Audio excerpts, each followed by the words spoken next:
ఆంధ్రప్రదేశ్ రాష్ట్రంలో మీ అందరికీ తెలుసు, ఒక పక్కన సముద్ర తీరం, మరో పక్కన అద్భుతమైనటువంటి అటవీ సంపద ఉన్నటువంటి ప్రాంతం.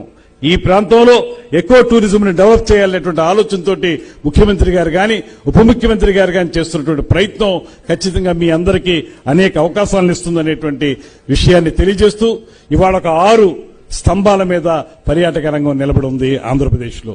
మీ అందరికీ తెలుసు 6 పిల్లర్స్. ఒకటి బ్రాండింగ్ అండ్ మార్కెటింగ్, రెండవది ప్రొడక్ట్ అండ్ ప్రాజెక్ట్స్, ఇవన్నీ కూడా మీరు చూస్తూనే ఉన్నారు. అదేవిధంగా ఇన్వెస్ట్మెంట్స్ అండ్ పార్ట్నర్షిప్, ఇక్కడ కూడా ఇన్వెస్ట్మెంట్ అనేటప్పటికీ ప్రైవేట్ పార్ట్నర్షిప్ ని ఏ రకంగా ఇన్వైట్ చేస్తున్నాం, ఏ రకంగా ప్రైవేట్ పార్ట్నర్స్ వస్తే వాళ్ళకి సింగిల్ విండో ద్వారా వారికి అన్ని సదుపాయాలు సమకూరుస్తున్నాం, దాంతోపాటు క్యాపిటల్ ఇన్సెంటివ్స్ ఏ రకంగా ఇస్తున్నాం, ఇటువంటి అంశాలను కూడా మీరు అందరూ దృష్టిలో పెట్టుకోవాలి. దాంతోపాటు tech and development, tech enhancement. ఇవాళ సాక్షాత్తు ప్రధానమంత్రి గారు చెప్పారు, ఈ దేశంలో టెక్నాలజికల్ అడ్వాన్స్మెంట్ కి ఆద్యులు శ్రీ చంద్రబాబు నాయుడు గారు అనేటువంటి మాట సాక్షాత్తు ప్రధానమంత్రి గారు చెప్పారు.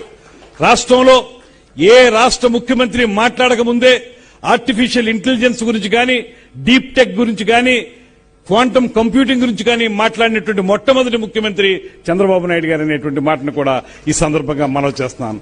ఈ పర్యాటక రంగంలో ఆ క్వాంటమ్ టెక్నాలజీని తీసుకురావడం కానీ, లేకపోతే ఈ ఏఐ టెక్నాలజీని తీసుకురావడం కానీ, వీటి ద్వారా మనం టెక్నాలజికల్ అడ్వాన్స్మెంట్ జరగచ్చు అనేటువంటి విధానాన్ని కూడా ఒక పిల్లర్ గా మనం ఉపయోగించుకుంటున్నాం అనేటువంటి మాటని మీ అందరికీ మనవి చేస్తూ, అదేవిధంగా మీకు ప్రత్యేకంగా చెప్పేది క్రియేటివ్ ఎకానమీ.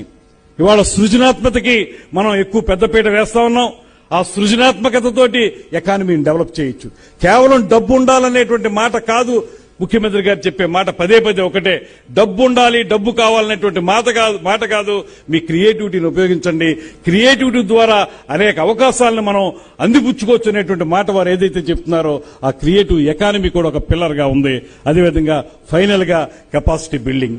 ఈ కెపాసిటీ బిల్డింగ్ విషయంలో కూడా ఎవరైతే ఈ రంగంలో ఉన్నటువంటి వారు ఉన్నారో వారికి కొత్త కొత్త విధానాల పట్ల, కొత్త సాంకేతిక విప్లవం పట్ల వారికి సరైనటువంటి అవగాహన కల్పించి వారిలో ఆ కెపాసిటీస్ ని బిల్డ్ చేస్తే 100% సంపూర్ణమైనటువంటి విప్లవాత్మకమైనటువంటి మార్పు రావడానికి అవకాశం దొరుకుతున్నటువంటి మాటను కూడా వారు చెప్తున్నటువంటి సందర్భంలో ఇవాళ వాటన్నిటినీ ప్రోధి చేసుకుని నిన్న జరిగినటువంటి ఈ మొట్టమొదటి రోజు ప్యానెల్ డిస్కషన్స్ లో మీరందరూ కూడా అనేక రకాలైనటువంటి అద్భుతమైనటువంటి సలహాలని, సూచనలు ఇచ్చారు.